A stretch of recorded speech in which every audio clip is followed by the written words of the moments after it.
la clase de hoy. En la clase anterior estábamos viendo la Constitución de 1940. Habíamos visto, digamos, el marco en el cual se dio los acontecimientos históricos en Europa, esas corrientes ideológicas en Europa que influyeron en la Constitución de 1940.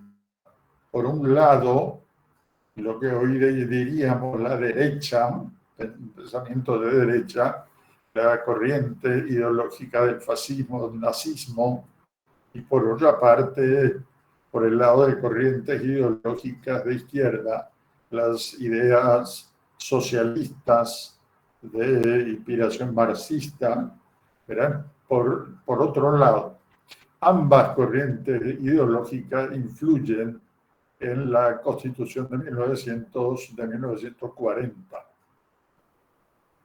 A la Constitución de 1940, por lo general, se le ataca mucho, se le presenta en una forma negativa por el hecho de que fue redactada por un grupo de juristas a quienes encomendó esa redacción el general José Félix de Tigarribia, y luego fue puesta en vigor por un decreto del Poder Ejecutivo del 10 de julio de 1940.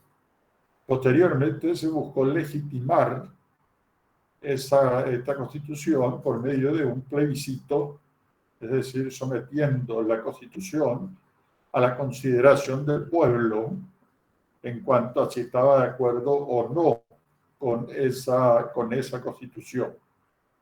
Y fue aprobada la constitución mayoritariamente en ese plebiscito que se celebró en agosto de 1940. Bueno, es cierto, este no era el procedimiento que estaba previsto en la Constitución de 1870, que establecía que debía reunirse una Convención Nacional Constituyente como en principio se había resuelto. Las cámaras de diputados y senadores que se autodisuelven antes habían resuelto la necesidad de la reforma de la Constitución y la convocatoria, la necesidad de convocar a una Convención Nacional Constituyente que no se realiza. Bueno, pero hay que tener en cuenta también, yo creo que estas circunstancias en las cuales se inicia la vigencia de la Constitución de 1940 y que se consideran negativas, hay que relativizar un poco si uno tiene en cuenta, por ejemplo, que la Constitución de 1844 fue aprobada el mismo día de marzo de 1844 en que el texto de la Constitución redactado por Juan Andrés Gelli y por Carlos Antonio López se aprueba en el mismo día en que se presenta sin ningún tipo de discusión. En primer lugar, esa forma de aprobación de la Constitución de 1844 y la de 1870 se realiza en unas circunstancias que ya hemos descrito, ¿verdad?, de postración del país con ejércitos de ocupación, con todas las limitaciones que existían en cuanto a la población masculina adulta. Se realiza, de hecho, una Convención Nacional Constituyente de 50 miembros, pero esa Convención Constituyente tiene muchas limitaciones por las circunstancias en que se encontraba el país. Y además, la Constitución de 1870 es prácticamente una copia de la Constitución argentina de 1853, con algunas modificaciones para adaptarla al Paraguay, que era un estado unitario. Bueno, por eso esta forma, es cierto, no es la que correspondía desde el punto de vista jurídico, pero no tiene mucha diferencia con la forma en que se aprobaron los textos constitucionales anteriores. Bueno, y la Constitución, en cuanto de 1940, ya hablo ahora, la Constitución de 1940 tiene, digamos, el sentido positivo, tiene el mérito de iniciar el constitucionalismo social en el Paraguay. Constitucionalismo social que vamos a ver enseguida en cuanto a las normas de la ley dogmática, por lo menos en cuanto al texto constitucional. Vamos a ver también que eso, pero en un porcentaje muy bajo, se lleva a la práctica, es decir, se concretiza en actos de gobierno ese constitucionalismo social. Pero por lo menos es el inicio, la incorporación de ese tipo de normas, el agregar las normas que son propias del constitucionalismo social a las que ya estaban las normas propias del constitucionalismo liberal que se incorporan con la Constitución de 1870 en una medida amplia, en gran medida, con un catálogo de libertades, derechos muy amplio que establece la Constitución de 1870. A esas disposiciones se agregan entonces las que son propias del constitucionalismo social. Bueno, eso en cuanto a la parte dogmática, y es un mérito de la Constitución de 1940, algo positivo en la Constitución de 1940. En la parte orgánica, es decir, en cuanto a los órganos de gobierno, la Constitución de 1940 significa en el Paraguay el inicio de algo que se dio prácticamente en toda Latinoamérica, del presidencialismo reforzado o el hiperpresidencialismo, el establecer normas que fortalecían en forma superlativa al Poder Ejecutivo. El Poder Ejecutivo ya es fuerte en cualquier sistema presidencial por las mismas características del sistema presidencial. Ya el Ejecutivo es fuerte, pero con esta característica, esta corriente que se inicia en Latinoamérica, se fortalece aún más el Poder Ejecutivo. Queda claramente como el órgano prevaleciente, a diferencia de un mayor equilibrio que existía en la Constitución de 1870. Bueno, y esa línea del presidencialismo reforzado o hiperpresidencialismo subsiste en nuestra, o se da en nuestra Constitución de 1940 y también en la Constitución de 1967. Y se modifica luego, y recién en 1992, se vuelve a un presidencialismo moderado en 1992. Pero de 1940 a 1992 tenemos lo que se conoce como presidencialismo reforzado, hiperpresidencialismo.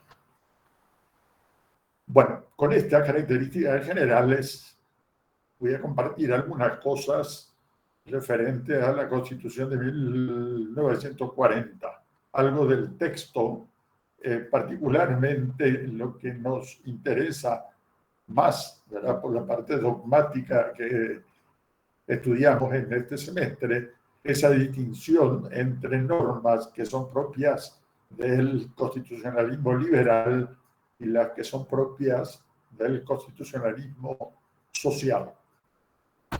Bueno, voy a compartir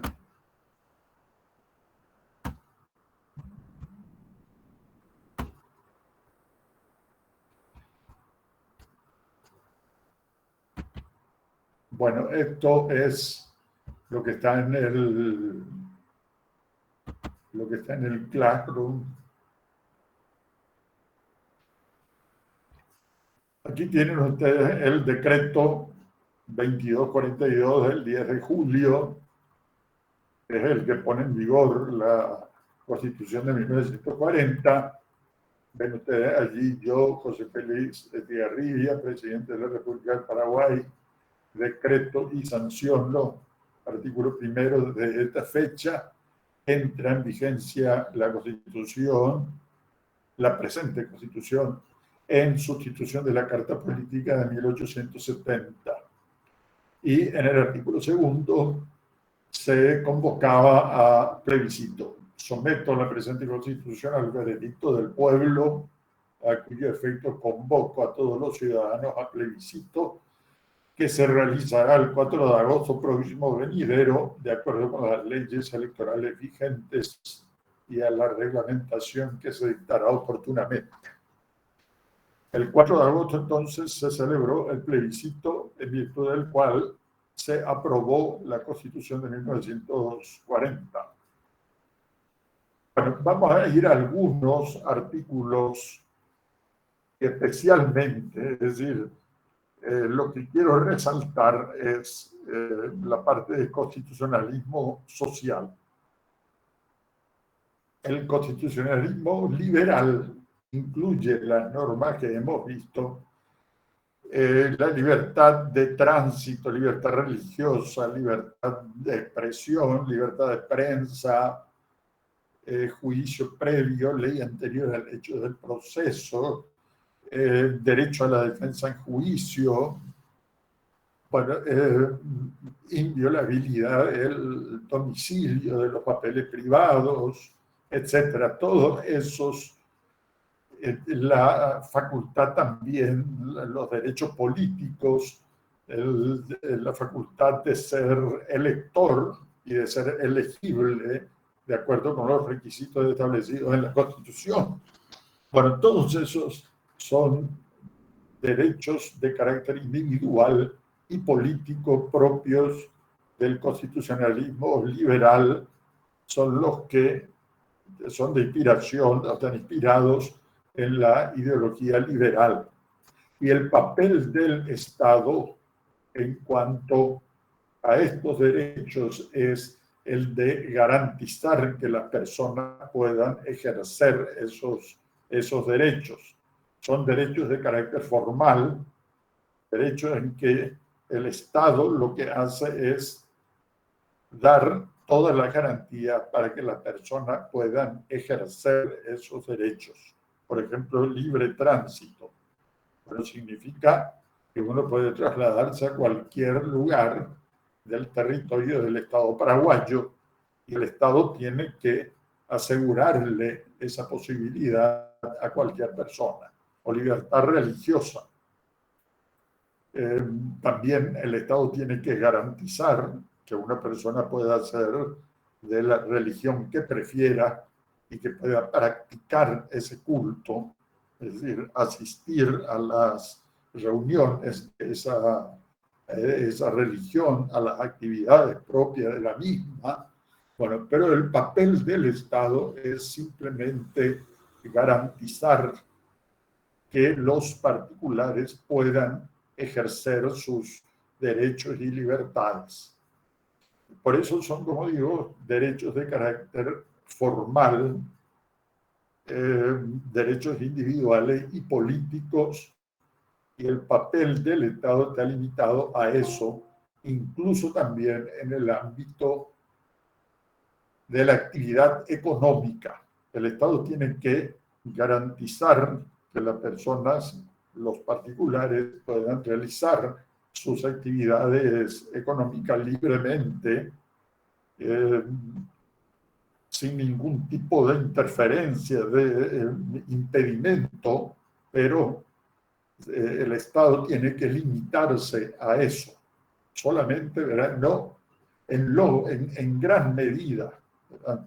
A veces no es posible una abstención total, pero el Estado no tenía que intervenir en las actividades económicas, en las relaciones económicas, no tenía que intervenir en ese ámbito económico.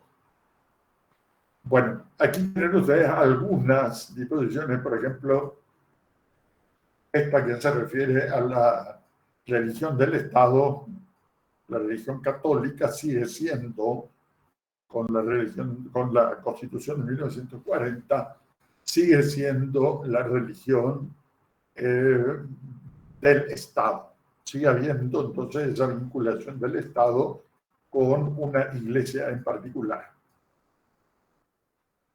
Bueno, y después están, hay una serie de artículos que no están señalados justamente porque son los que se toman, lo que continúa de la Constitución de 1870. La igualdad, el principio de igualdad, por ejemplo, en el artículo 7 de la igualdad es la base de la carga pública. La libertad de comercio, por ejemplo, aquí en el artículo 8, dentro del territorio de la República, circularán libres de derechos los efectos de producción o fabricación nacional.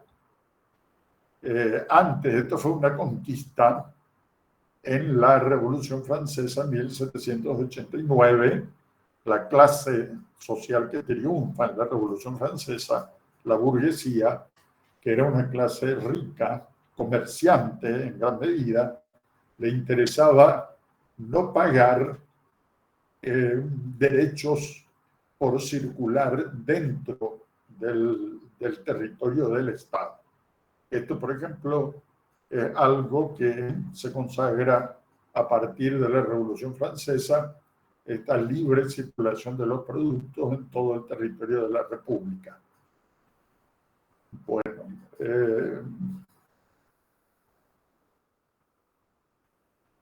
y aquí ya aparecen algunas normas del artículo 11, el cuidado de la salud de la población y la asistencia social, así como la educación moral, espiritual y física de la juventud, son deberes fundamentales del Estado.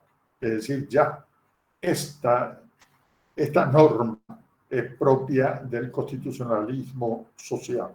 El cuidado de la salud de la población y la asistencia social se considera como un deber fundamental del Estado.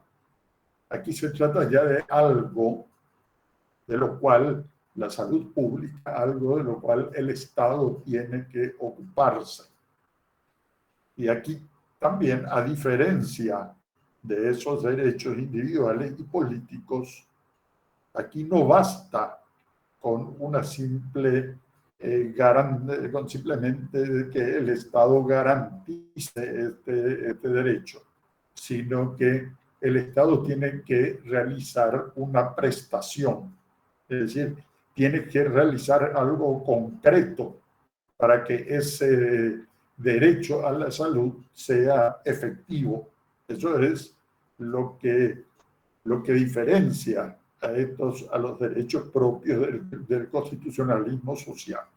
El Estado no puede simplemente garantizar el derecho a la salud, sino que tiene que realizar una prestación consistente en proveer las instituciones de atención a la salud, sanatorios, hospitales, el personal médico, los medicamentos. Bueno, ya tiene que hacer algo más, el Estado, algo concreto, material, para que este derecho sea efectivo, para que realmente exista ese derecho. Bueno, en el artículo 14 también está otra norma propia del constitucionalismo social, queda proscripta la explotación del hombre por el hombre, y después lo que sigue era para asegurar a todo trabajador un nivel de vida compatible con la dignidad humana. O sea, aquí se habla del trabajador y de que pueda tener una vida compatible con la dignidad humana.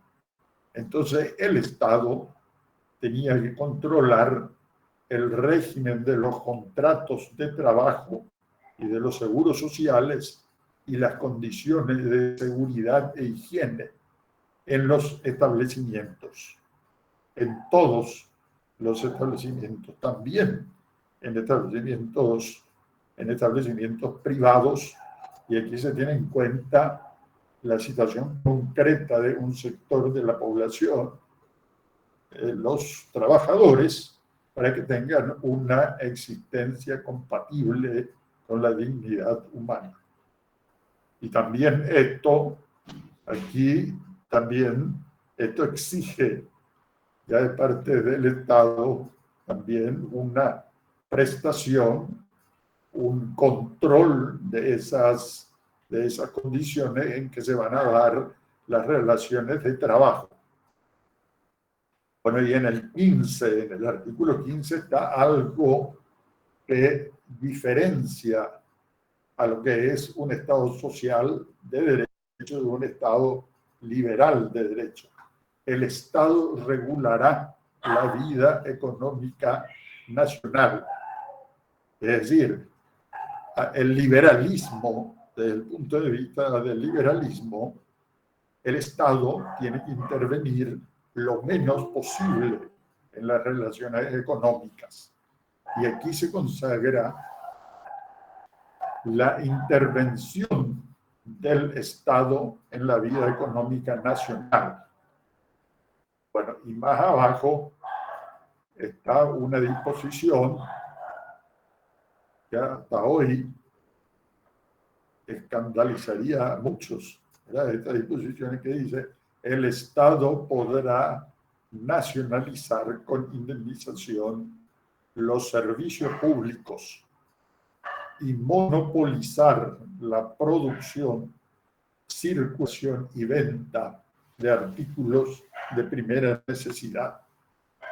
Es decir, se podía llegar a eso en caso, por ejemplo, en caso de especulación con artículos de primera necesidad, en cuanto la producción, circulación y venta estuviera en manos de empresas privadas y se produjera, por ejemplo, algún acaparamiento, algún ocultamiento, algún tipo de maniobra respecto a artículos de primera necesidad, el Estado podía asumir el monopolio respecto de esos artículos de primera necesidad. Y lo mismo los servicios públicos, ¿verdad? El servicio de transporte. El Estado, si fuera necesario, podía nacionalizar servicios públicos.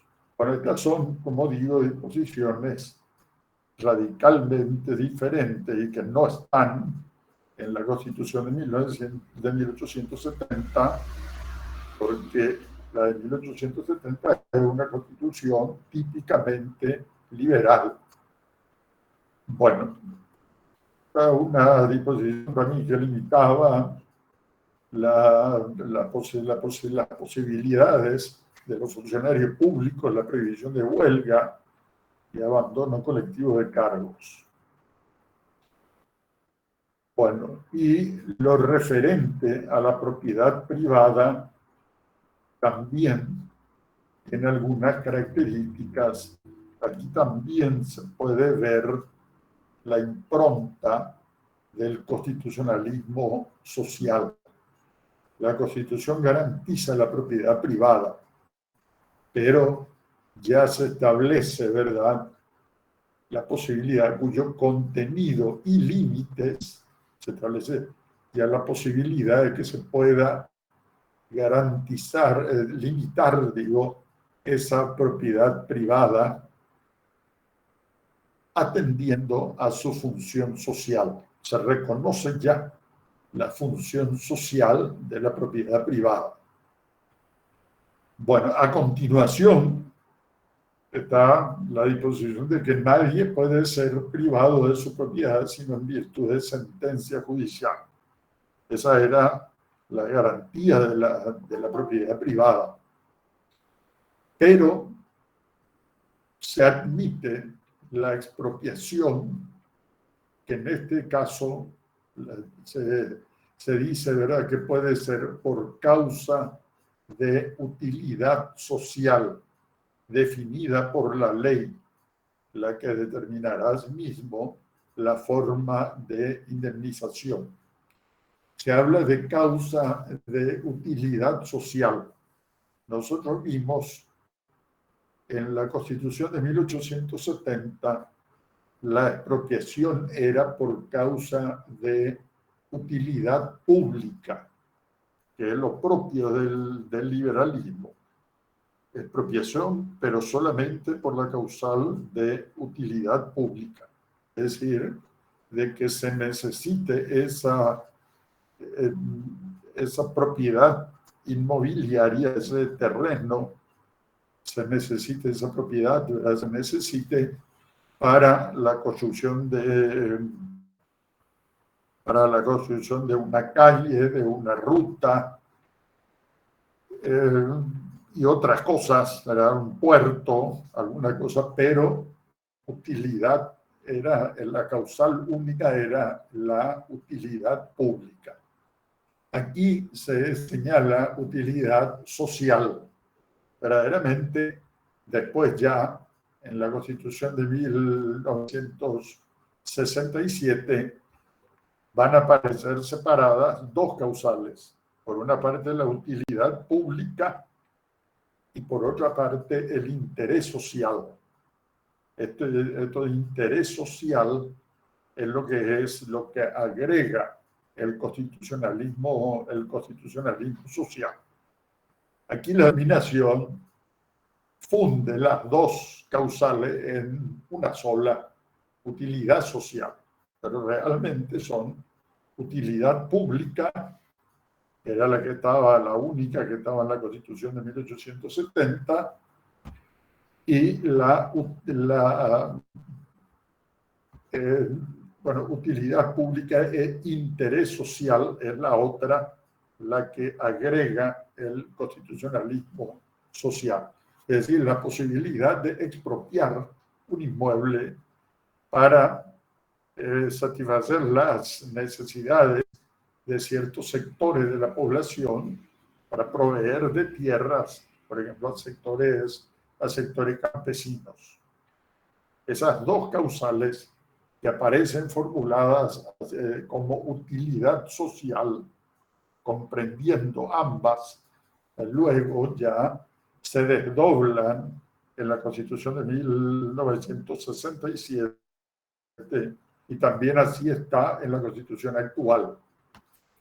Bueno, y en la última parte del artículo 21 se establece que la ley podrá fijar la extensión máxima de tierras de que puede ser dueño un solo individuo o una sociedad legalmente constituida. Se podía fijar un límite máximo de tierras en propiedad privada y agregaba que el excedente deberá venderse en subasta pública o expropiarse por el Estado para su distribución. Bueno, esto también, por supuesto, es propio del constitucionalismo social y no va a estar en una constitución que sea totalmente de inspiración liberal, ¿verdad?, sino esta es una incorporación que hace la Constitución de 1940. Bueno, en el artículo 22 está otra, la parte final, especialmente, todo hogar paraguayo debe asentarse sobre un pedazo de tierra propia. Bueno, estos artículos creo que sirven ya para tener la idea de cuáles son los derechos propios del constitucionalismo social, derechos de carácter social, económico y cultural, en oposición a los derechos individuales y políticos del liberalismo. En los segundos, en lo que son propios del constitucionalismo social, el papel del Estado, el papel que se espera de parte del Estado, va mucho más allá de simplemente garantizar esos derechos, sino que el Estado tiene que hacer algo concreto, una prestación, o en este caso llevar a la práctica en cuanto a la limitación de la extensión de tierra que puede estar en propiedad privada. El Estado tenía que adoptar las medidas pertinentes para que se hiciera una distribución equitativa o más equitativa de la tierra. Bueno, esas son algunas de las disposiciones. Yo creo que con eso ya se tiene, aquí también hay otra, ¿verdad? Pero con estas que acabamos de ver se tiene ya una idea para distinguir entre derechos individuales y políticos y derechos sociales, económicos y culturales, y el papel del Estado respecto de cada uno de estos tipos de derechos. Bueno, sobre esto entonces, aquí terminamos esta referencia a la parte dogmática de la Constitución de 1940. No sé si hay alguna pregunta, algún comentario que quieran hacer.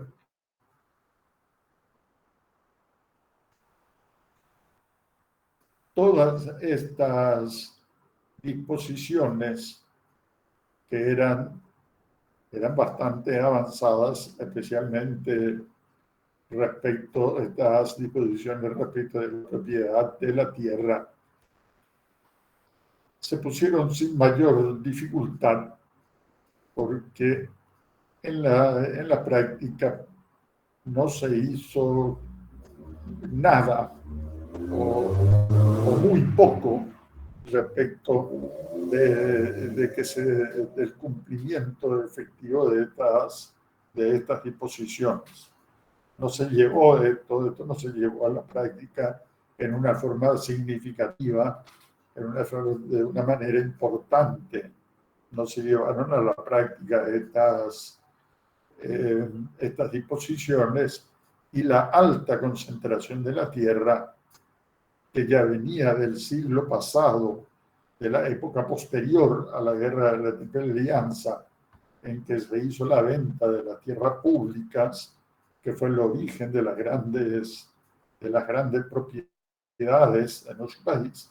Eso siguió prácticamente sin cambio alguno, a pesar de este tipo de disposiciones. Buenas noches, profesor. Sí, adelante. Solamente para decir que continuaron entonces los grandes latifundios, o sea, no se llevó a la práctica esta parte de la Constitución, ¿verdad?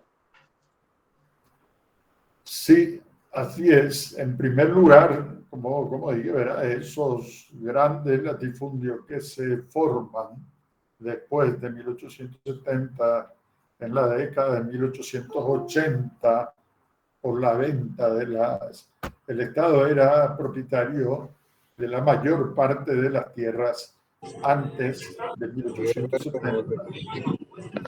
Y después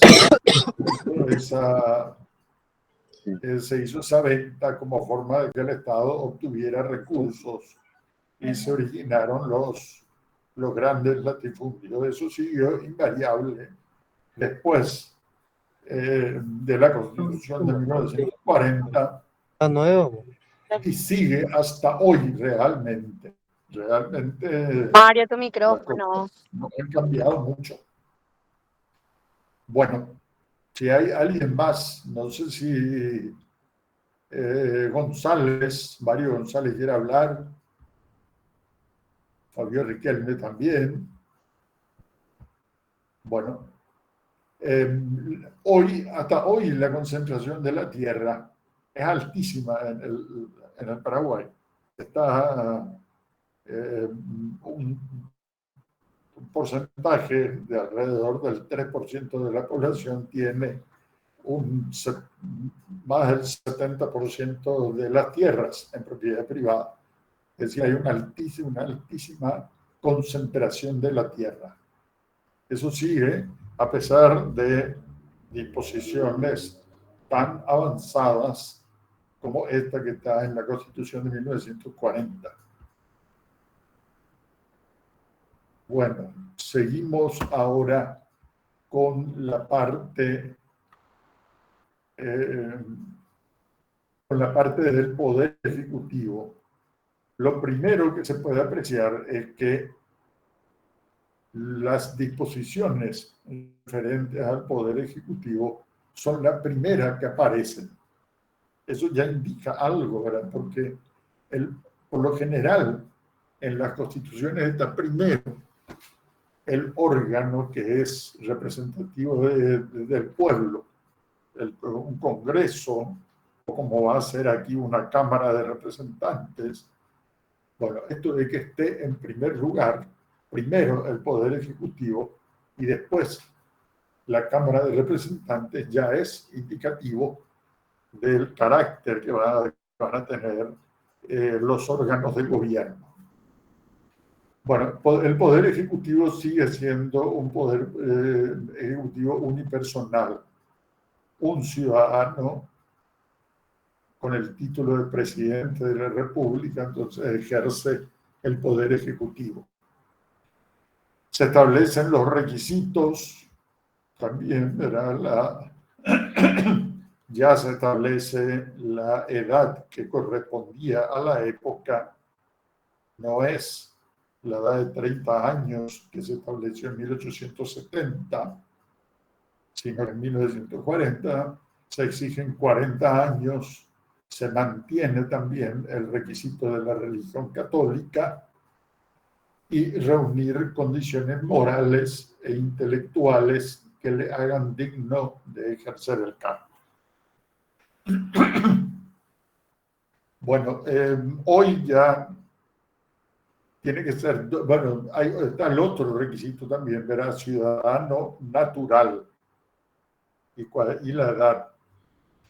Hoy ya no se exige una religión, las constituciones, por lo menos de lo que es el mundo occidental, no exigen una religión determinada y tampoco el último requisito, el de reunir condiciones morales e intelectuales, porque se tiene que presumir que toda persona reúne esas condiciones y lo que se tiene que acreditar es que no reúna esas.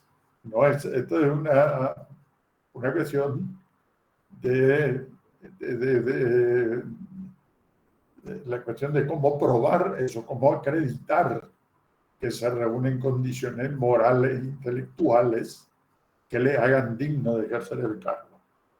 Por ello, actualmente se presume que toda persona reúne esas condiciones y lo que se tiene que acreditar es que no reúna esos requisitos, estas condiciones, ¿verdad?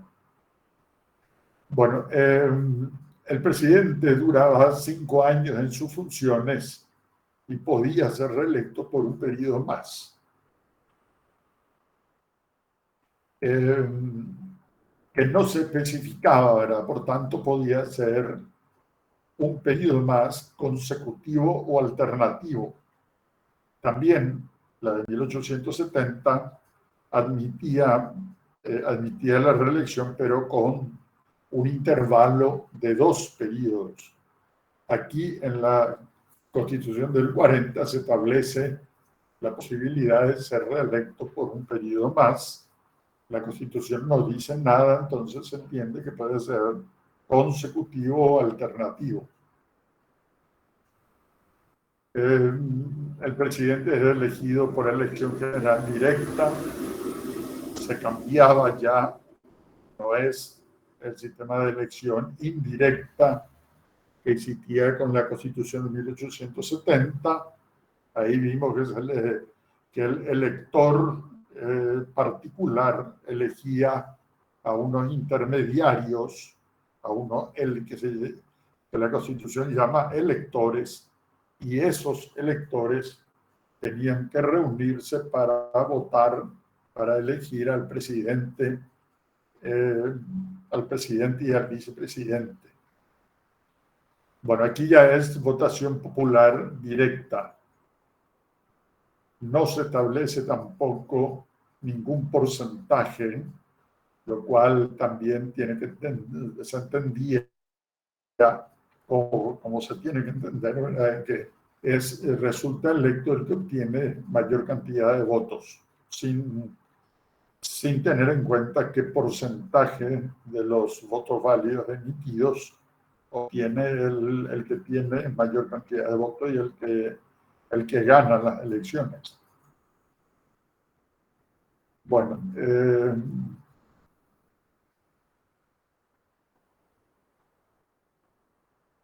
algunas de las atribuciones, vamos a hacer una mención a algunas atribuciones del presidente de la República que indicaban ese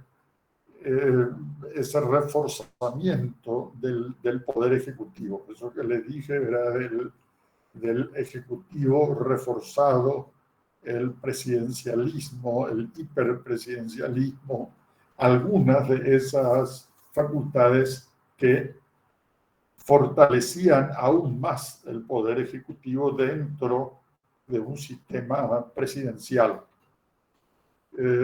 Por ejemplo, está el nombramiento de los miembros de la Corte Suprema de Justicia con acuerdo del Consejo de Estado. Bueno, y luego los demás integrantes del Poder Judicial con acuerdo de la Corte Suprema. Bueno, aquí se nombraba la cabeza del Poder Judicial, la Corte Suprema de Justicia, se nombraba, establecida como atribución del presidente de la República, y tenía que tener acuerdo de un órgano que se creó en esta Constitución, que se llamaba Consejo de Estado. Un Consejo de Estado que prácticamente asumió las atribuciones que eran propias de la Cámara de Senadores. Pero la diferencia estaba de que los integrantes del Consejo de Estado no eran de elección popular. Allí estaban, por ejemplo, en un número importante los ministros del Poder Ejecutivo, estaba el arzobispo de Asunción, representantes de ciertos sectores productivos, de las Fuerzas Armadas. Bueno, enseguida vamos a ver cómo estaba compuesto ese Consejo de Estado, pero un Consejo de Estado que no era de elección popular, que se podría decir que estaba controlado por el presidente de la República, en primer lugar, porque los ministros eran nombrados por el presidente de la República, y después también en el nombramiento de los otros integrantes también intervenía el presidente de la República. De manera que era un órgano muy importante, porque tenía prácticamente todas las atribuciones de la Cámara de Senadores, pero muy vinculado al poder ejecutivo. Y aquí, por ejemplo, entonces tenía que darle su acuerdo al presidente de la República. Es decir, esto era algo, digamos, significaba una limitación muy débil, ¿verdad? Porque el presidente le nombraba a los miembros de la Corte Suprema de Justicia, pero la única limitación que tenía era el acuerdo del Consejo de Estado, que a su vez era un órgano que había sido prácticamente integrado por el presidente de la República. Bueno, otra característica que, digamos, no indica esa preponderancia del Poder Ejecutivo, pero sí da una idea de la relación del poder político con la Iglesia Católica. Existía el régimen que se llamaba el de patronato nacional, en que el presidente intervenía en el nombramiento de las principales autoridades de la religión católica. Tenía que intervenir para proponer al Vaticano a lo que serían a las máximas autoridades de la Iglesia Católica paraguaya. Allí tienen ustedes, ¿verdad? Dice ejercer los derechos del patronato nacional de la República en la presentación de arzobispos y obispos a propuesta interna del Consejo de Estado, de acuerdo con el Senado Eclesiástico del Clero Nacional Reunido. O sea, aquí había primero autoridades de la Iglesia Católica hacían una propuesta al Consejo de Estado y otra vez el Consejo de Estado le hacía una propuesta, una vez le presentaba ternas al presidente de la República de los candidatos a arzobispos y obispos, y el presidente remitía al Vaticano para que le diera la investidura religiosa. Bueno, otra cosa era la prórroga de las sesiones de la Cámara de Representantes o la convocatoria a sesiones extraordinarias. El órgano legislativo bicameral que se tenía en la Constitución de 1870, Cámara de Senadores y Diputados, se volvió unicameral, solamente una Cámara de Representantes, y una de las muestras de ese control del Ejecutivo respecto de la Cámara de Representantes era la de prorrogar sus sesiones o convocarla a sesiones extraordinarias. El órgano de representación popular se podía reunir por sí mismo solamente por el periodo que ya hemos visto, el mismo periodo que vimos con la Constitución de 1870, del 1 de abril al 31 de agosto. Abril, mayo, junio, julio y agosto. 5 meses se podía reunir ese órgano de representación popular, se podía reunir por sí mismo.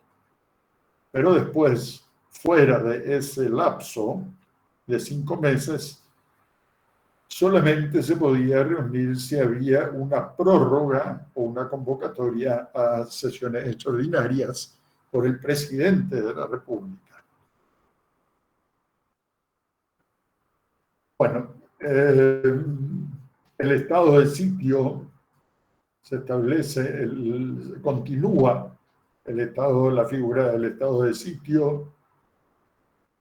En el artículo 53 estaba una disposición que marca ese ejecutivo, que caracteriza a ese ejecutivo reforzado o al hiperpresidencialismo. El presidente de la República podrá disolver la Cámara de Representantes y remover a los consejeros de Estado con la obligación, en el primer caso, de convocar a elecciones dentro del plazo de 2 meses. Bueno, esta facultad de disolver el órgano legislativo no es propia de un sistema presidencial. Aquí, al establecer esto, se reforzaba el Poder Ejecutivo. No se invocaban causales, simplemente el presidente, se autorizaba al presidente a disolver la Cámara de Representantes. Tenía la obligación, ¿verdad?, de convocar a elecciones dentro del plazo de 2 meses. Tenía que reintegrar la Cámara de Representantes en el plazo de 2 meses, ¿verdad? Pero con esa facultad de disolver, que tampoco está limitada a un número de veces, sino simplemente está concedida la facultad. Bueno, también lo que está en el artículo 54 indica ese poder ejecutivo fuerte. Durante el receso parlamentario, el Ejecutivo podía dictar decretos con fuerza de ley, con el parecer del Consejo de Estado. Pero, como le dije, el Consejo de Estado era un órgano que estaba controlado por el presidente de la República. Podía dictar, entonces, decretos con fuerza de ley, decretos leyes, podía legislar dictando actos normativos que eran del mismo nivel que los que dictaba la Cámara de Representantes. Existía también la obligación de someterlos a la aprobación de la Cámara de Representantes en el siguiente periodo ordinario de sesiones. Es decir, la Cámara de Representantes sesionaba de abril a agosto, 5 meses. Después, por ejemplo, ahora, en la fecha en que estamos ahora, septiembre, ya el Poder Ejecutivo estaba autorizado a dictar decretos con fuerza de ley con el acuerdo del Consejo de Estado. Pero ese decreto con fuerza de ley entraba en vigor y podía entrar en vigor inmediatamente e iba a estar en vigor todo el tiempo que mediara hasta el 1 de abril del año siguiente. Es decir, no solamente el 1 de abril, sino la obligación era la de someter a la Cámara de Representantes en el siguiente periodo ordinario de sesiones. Es decir, no había obligación de someter a la Cámara de Representantes inmediatamente cuando ésta ya iniciaba otra vez sus sesiones ordinarias, sino que el presidente podía someter a lo mejor recién en el mes de julio o en el mes de agosto, y durante todo ese tiempo el decreto con fuerza de ley estaría vigente.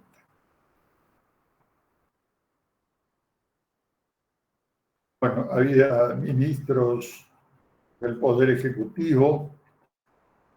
Para que se tenga una idea de lo que era el Consejo de Estado, estaba integrado por ministros del Poder Ejecutivo, el rector de la Universidad Nacional, el arzobispo del Paraguay, un representante del comercio, 2 representantes de las industrias agropecuarias, un representante de las industrias transformadoras, el presidente del Banco Central de la República, 2 miembros de las Fuerzas Armadas. Bueno, como ven ustedes, por los integrantes, el presidente de la República intervenía prácticamente en el nombramiento de casi todos los integrantes del Consejo de Estado. Bueno, es decir, tenía el control entonces de ese órgano.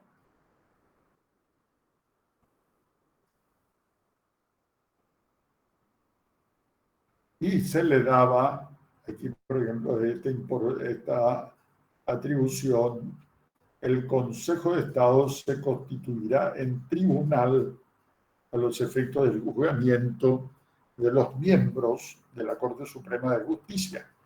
Acusaba en el juicio político que habíamos visto en la Constitución de 1870, la Cámara de Diputados acusaba y la Cámara de Senadores juzgaba.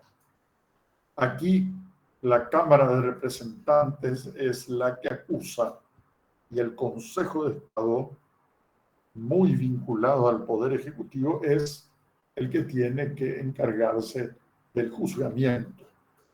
Estas características son las que indican la gran preponderancia del Poder Ejecutivo sobre el Poder Judicial. Hemos visto que también tenía una gran preponderancia respecto de la Cámara de Representantes. Obviamente, ¿verdad?, el Poder Ejecutivo era el órgano más fuerte. Bueno, y la Cámara de Representantes se componía de miembros elegidos directamente por el pueblo, a razón de uno por cada 25.000 habitantes.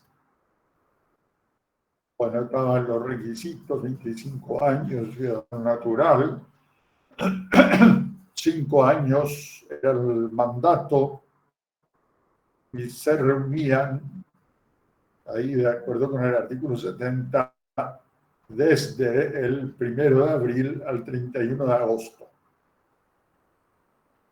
Bueno, un periodo breve, 7 meses de receso, y durante esos 7 meses se daban entonces esas facultades, esa facultad, digo, del presidente de dictar decretos con fuerza de ley, decretos leyes.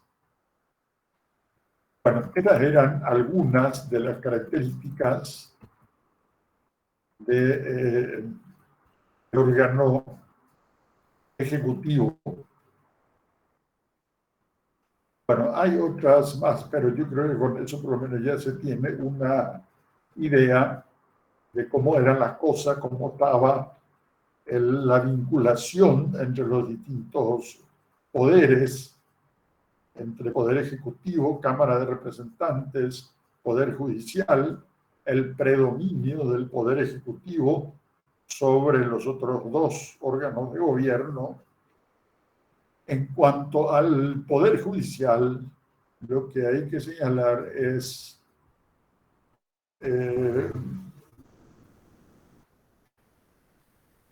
la creación de la Corte Suprema. La denominación de Corte Suprema de Justicia aparece en la Constitución de 1940. A partir de allí tiene esa denominación de Corte Suprema de Justicia.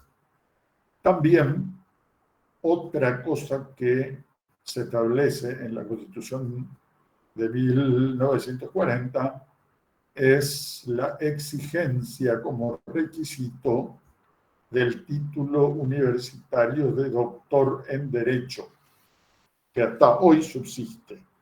Desde 1940 se tiene que ser doctor en Derecho para integrar la Corte Suprema de Justicia. Y la denominación también a partir de 1940. Bueno, yo creo que con eso ahí hay algunos artículos que también indican una cierta debilidad del órgano judicial.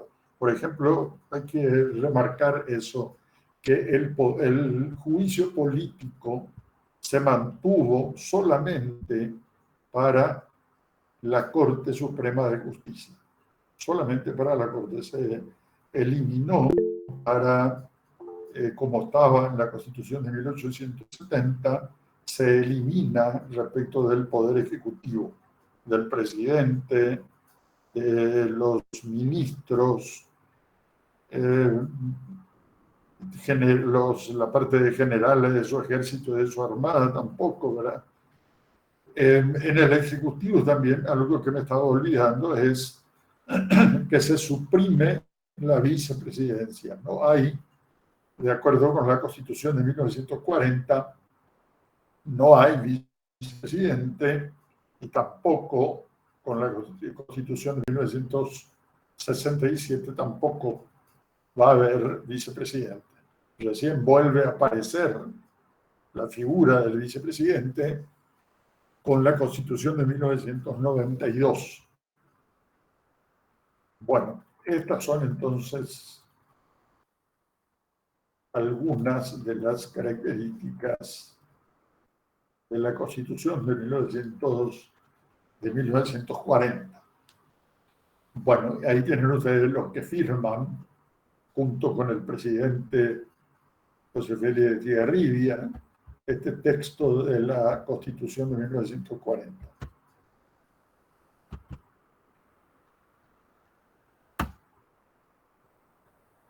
Bueno.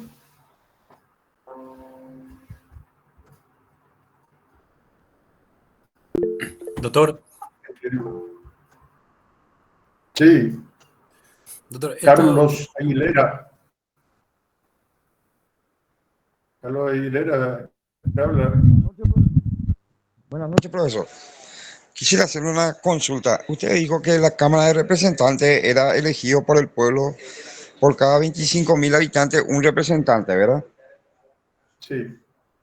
Bueno, mi consulta es la siguiente. ¿Ellos tenían fueros o eran o podían ser removidos por el presidente, por el Ejecutivo en ese caso, o como ahora también tienen fueros que solamente a través de juicio político se le podía remover?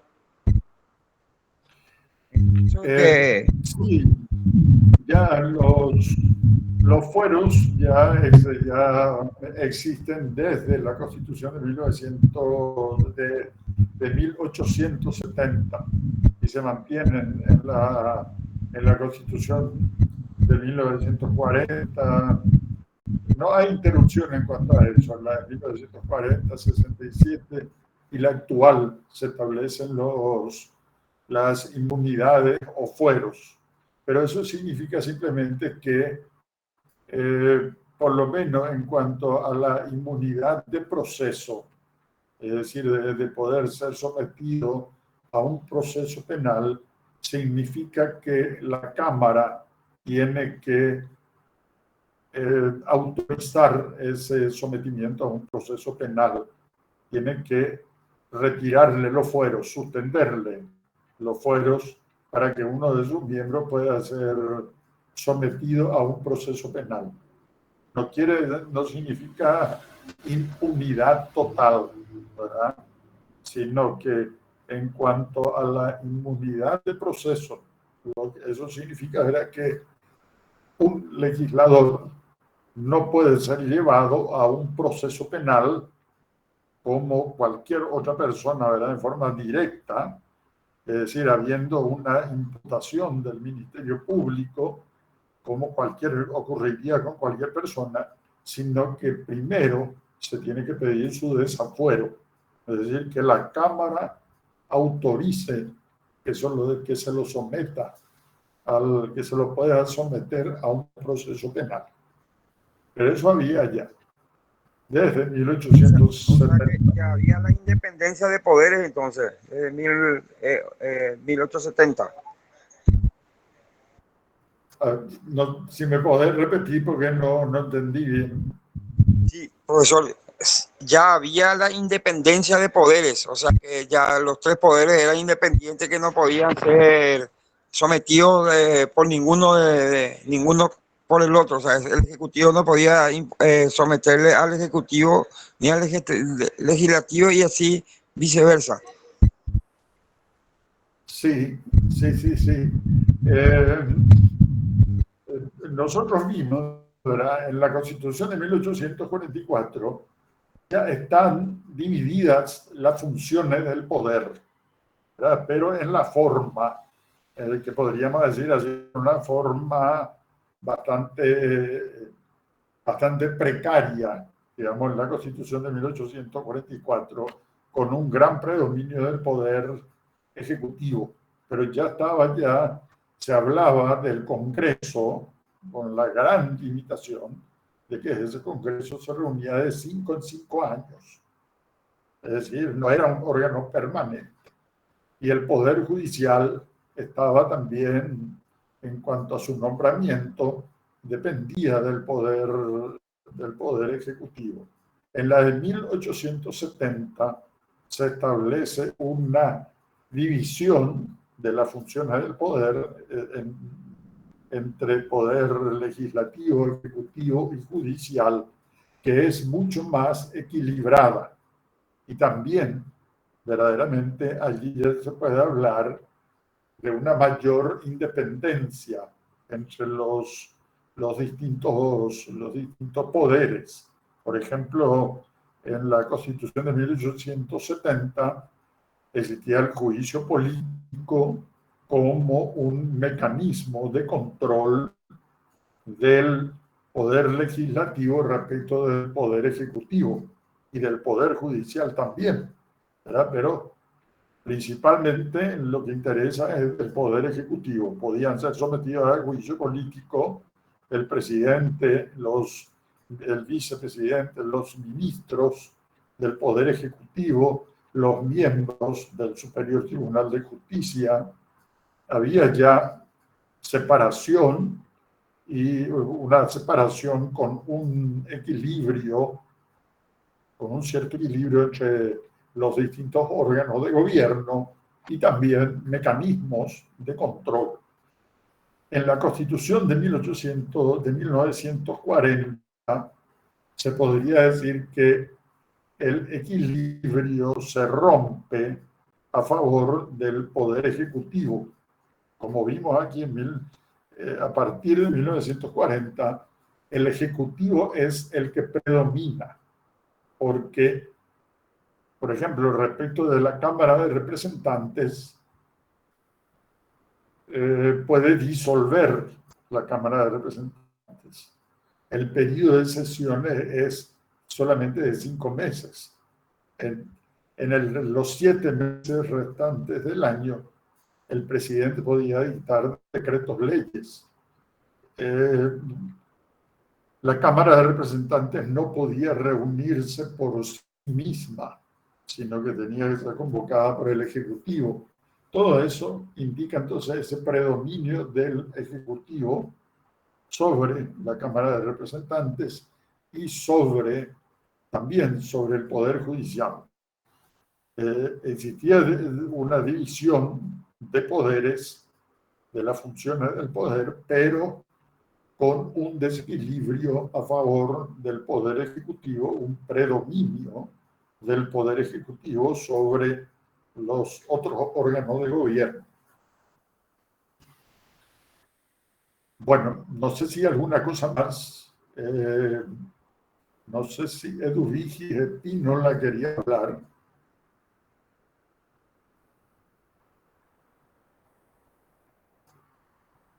Bueno, no. ¿Alguna otra? Absalón Aria, entonces. Sí, profesor.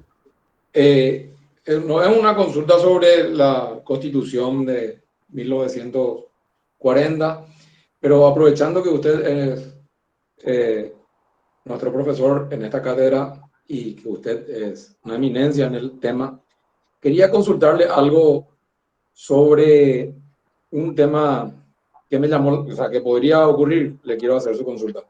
El ex arquero José Luis Chilavert fue condenado por difamación en primera instancia, fue a Cámara de Apelación, confirmaron la condena y probablemente vaya a casación, ¿verdad? No sé, bueno, eso ya depende de su abogado. Y si en caso de que sea confirmada esa condena, profesor, él podría ser candidato, continuar siendo candidato a presidente de la República, viendo el artículo 228, le digo, por eso le consulto.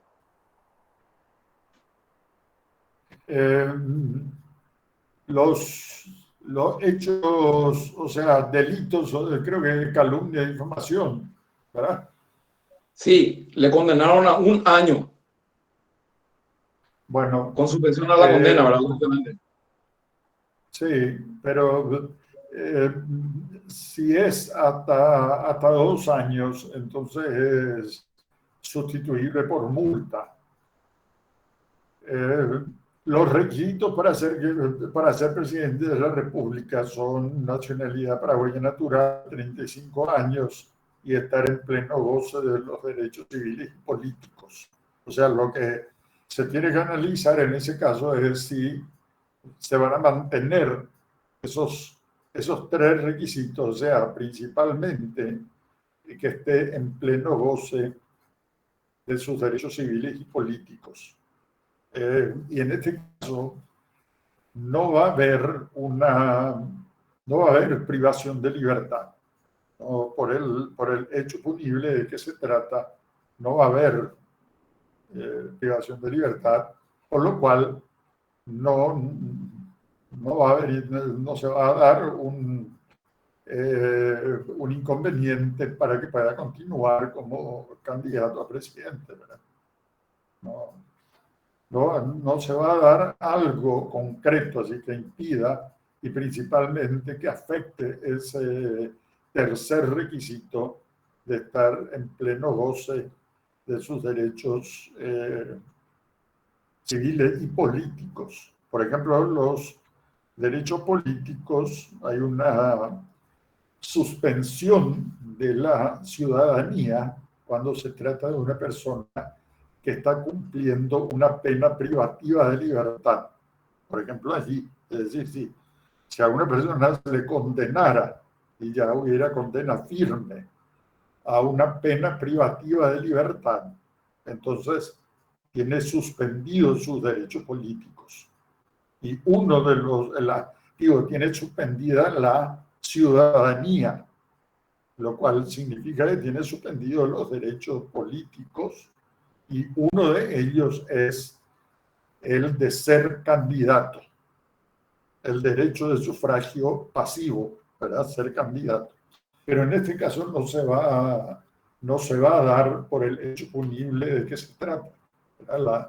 La pena va a ser, si se llega a una condena firme, va a ser una pena de multa. Entonces, no va a haber inconveniente para que siga como candidato.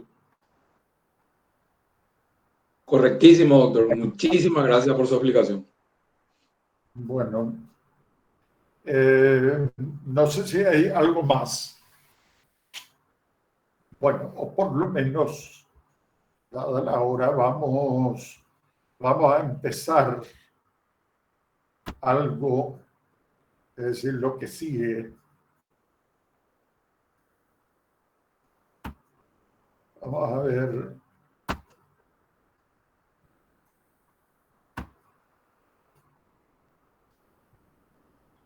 Bueno, ya algo tendiendo a la Constitución de 1967.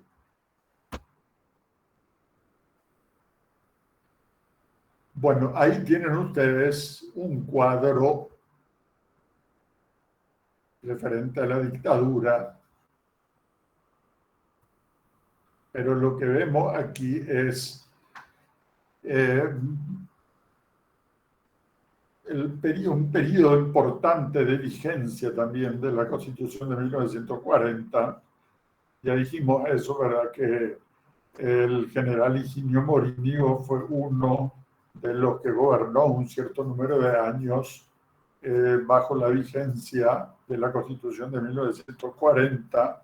Luego hay un periodo de varios presidentes que duran muy poco, entre los cuales está Molas López, no me estoy acordando, y bueno, de Federico Chávez, que ya gobierna un tiempo más prolongado, completa un periodo anterior y luego es electo para este periodo que está indicado allí, de 1953 a 1958, es electo Federico Chávez, pero se produce el golpe del 4 de mayo de 1954, en que el que era comandante en jefe durante la presidencia de Federico Chávez encabeza el golpe.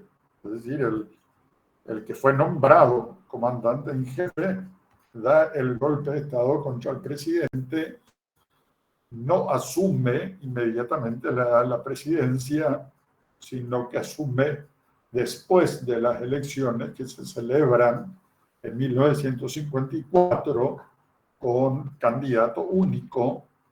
Stroessner fue el único candidato y fue electo en esas elecciones de 1954 y asumió en el 15 de agosto de 1954, asume la presidencia de la República para completar el periodo de Federico Chávez hasta 1958, bajo la vigencia de la Constitución de 1940.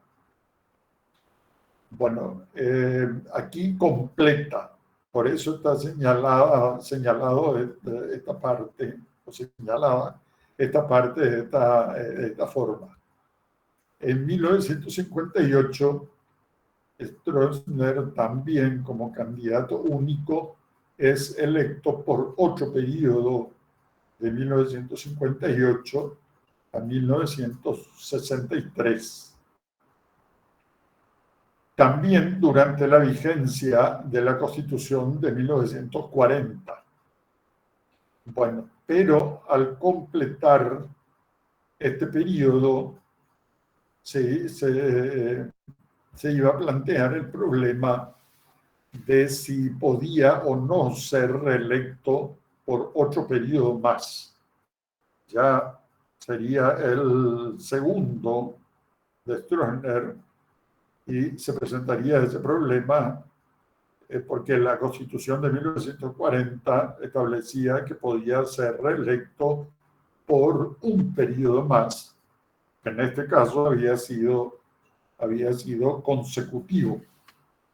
Bueno, entonces, antes de que se llegara al 15 de agosto de 1963, la Cámara de Representantes dictó en 1962 una ley por la cual se interpretaba el artículo constitucional respectivo. Y en esa ley se estableció que para el cómputo de los periodos presidenciales solamente se tenían que tener en cuenta los periodos presidenciales propios, no los que fueran de otro presidente, como en este. Es decir, lo que se dijo es que este primer periodo, este periodo presidencial, que era de Federico Chávez, que Stroessner simplemente había completado, había estado, sin embargo, la mayor parte del tiempo, este no tenía que computarse. Y tenía que computarse como primer periodo presidencial propio, el que iba de 1958 a 1963. De manera que Stroessner entonces estaba habilitado para presentarse como candidato a un nuevo periodo presidencial. Y se celebraron las elecciones en 1963, en este caso ya con una cierta presión norteamericana para dar algún carácter democrático a las elecciones.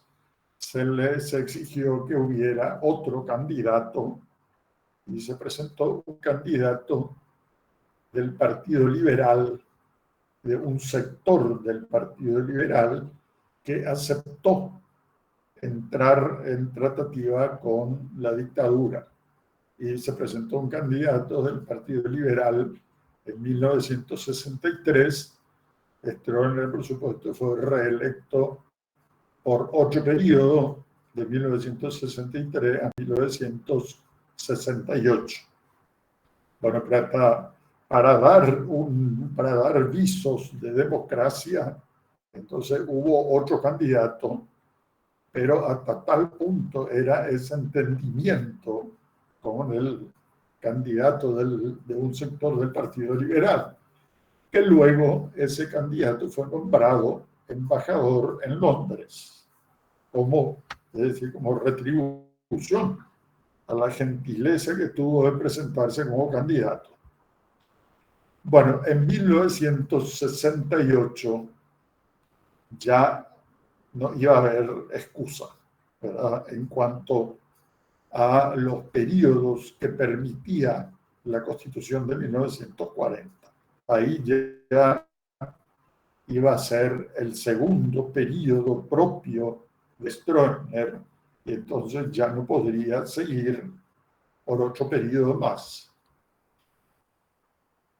Y Stroessner tenía este prurito de tratar de aparecer como un presidente constitucional, un presidente que observara las disposiciones de la Constitución respectiva.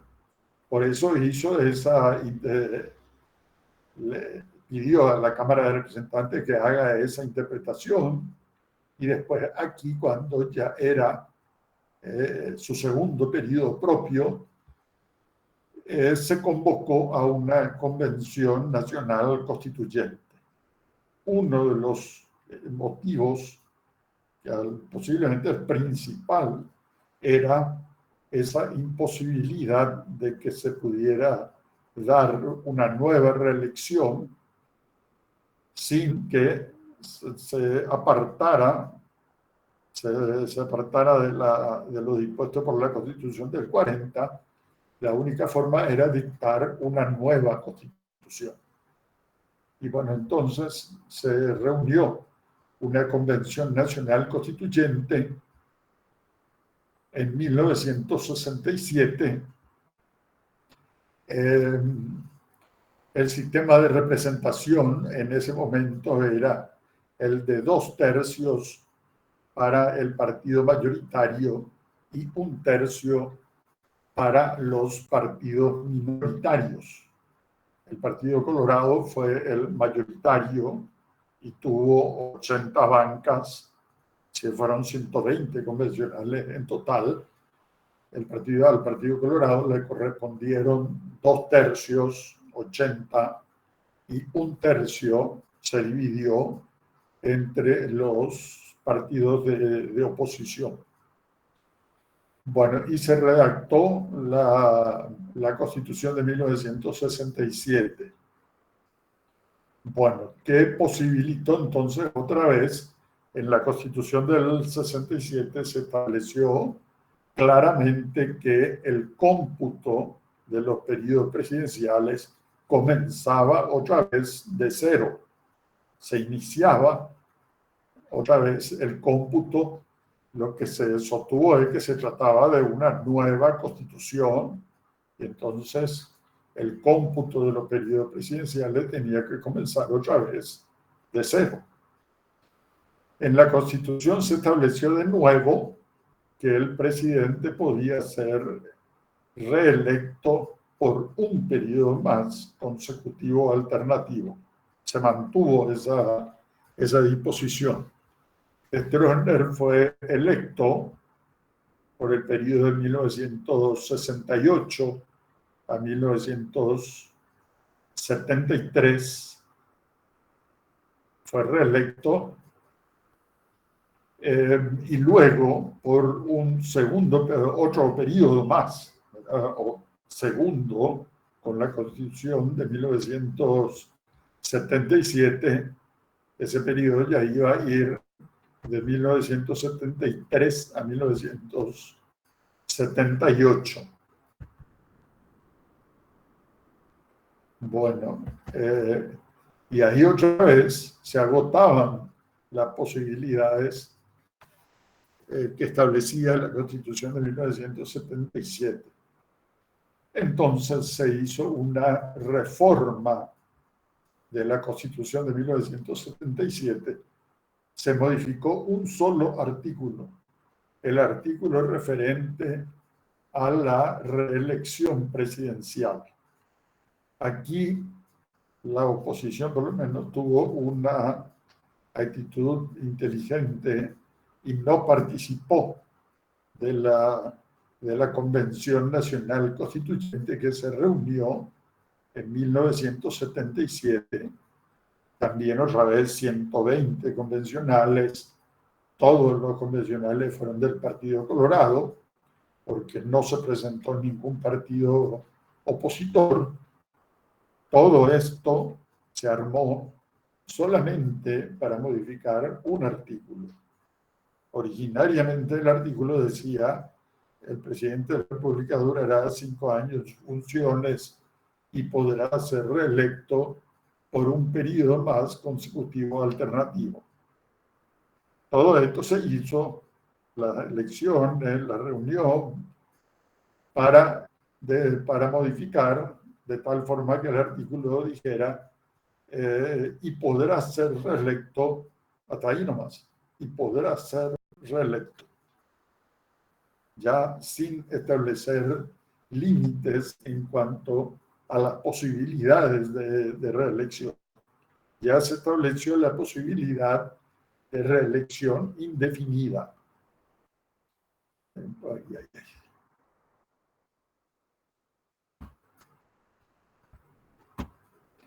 Bueno, se establece entonces eso, la posibilidad de reelección indefinida, aquí en 1977, y Strong es reelecto otra vez de 1978 a 1983, después de 1983 a 1988, y en 1988 otra vez, por otro periodo más, pero bueno, allí dura poco.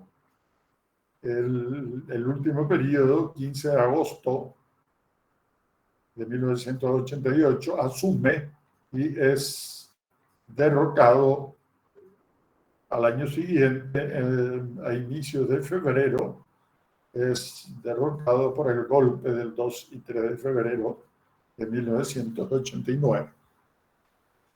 Bueno, y hasta ahí se da, ¿verdad?, un poco más, un poquitito más, dura la vigencia de la Constitución de 1967. Bueno, esto en cuanto a las razones por las cuales se convoca a la Convención de 1967 para modificar la Constitución de 1940. Bueno, y una última cosa para terminar. La ley, se dicta una ley que establecía los requisitos para ser convencional constituyente, se organizaba todo esto, esa cantidad de 120 convencionales, 2/3 para el partido mayoritario, 1/3 para para los partidos minoritarios. Todo eso se estableció en esta ley. Los requisitos para ser convencional constituyente, y entre ellos el artículo 3º es bastante llamativo, ¿verdad? Se establecía 25 años de edad, ser paraguayo natural, lo cual es lógico y serían los requisitos que hoy también se exigirían para ser convencional constituyente. 25 años, que es la edad para ser diputado, paraguayo natural, obviamente, ¿verdad?, tienen que ser paraguayos naturales, pero aquí se establecía esta prohibición por una cuestión ideológica. Se discriminaba en cuanto a la ideología, es decir, no se admitía el pluralismo ideológico. Se establecía esto que pueden leer: no pertenecer a partido o entidades que sustenten ideología comunista u otra de tendencia totalitaria, y hallarse en plena posesión de los derechos civiles y políticos. Bueno, esto, por ejemplo, es, como digo, una discriminación basado en la ideología, consiste en esto, consiste la negación del pluralismo ideológico que se exigió allí en cuanto a la integración de la Convención Nacional Constituyente de 1967, que se reunió en el Teatro Municipal, así como hoy lo conocemos. Allí se establecieron pequeñas bancas, se cambiaron los asientos y se establecieron otro tipo de asiento, ¿verdad? Un asiento con un pequeño pupitre o banca, ¿sí? De escritorio para cada uno de los 120 convencionales. Y la convención sesionó allí en el Teatro Municipal. Bueno, estas son entonces algunas de las características del momento histórico en que se va a realizar la Convención Constituyente. Bueno, y en la próxima clase, entonces, vamos a empezar con el estudio de algunas disposiciones de la parte dogmática y algunas también de la parte orgánica. No sé si hay alguna pregunta, comentario sobre esto.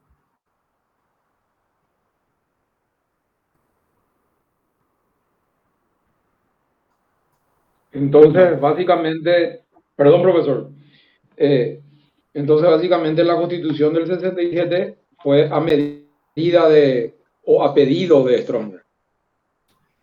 Sí, indudablemente que se hizo porque a pesar de que por supuesto se negaba eso, sino que de repente empezó por los medios que existían muy limitados, si uno lo compara con los medios masivos que existen hoy, comenzó una campaña de ataque a la Constitución de 1940, de desprestigio, de que no era ya una Constitución que correspondía a la realidad de ese momento, y entonces con eso fue surgiendo la idea o difundiéndose la idea de que era necesario redactar una nueva Constitución. Pero evidentemente que la finalidad era ese deseo de Stroessner de aparecer como un gobernante que respetaba la Constitución, que se ceñía a lo que establecía la Constitución. Y entonces, bueno, necesitaba una nueva Constitución. Bueno, después también vamos a ver las características de la Constitución del 67, que realmente, si uno toma así en su conjunto, es una buena Constitución, salvo unos, digamos, alrededor de 10 artículos que indican también la continuidad de ese constitucionalismo, de ese presidencialismo reforzado o hiperpresidencialismo que mantienen la línea que era también propia de varios países de Latinoamérica. Bueno, pero vamos a ver en la próxima clase con más detalle algunas normas de la parte dogmática y de la parte orgánica. Correcto, profesor. Gracias. Bueno, gracias, doctor. Buenas noches. Llegamos hasta aquí, entonces. Muchas gracias y buenas noches para todos. Gracias, doctor. Gracias, doctor. profesor. Excelente clase, profe. Gracias por todo. Gracias.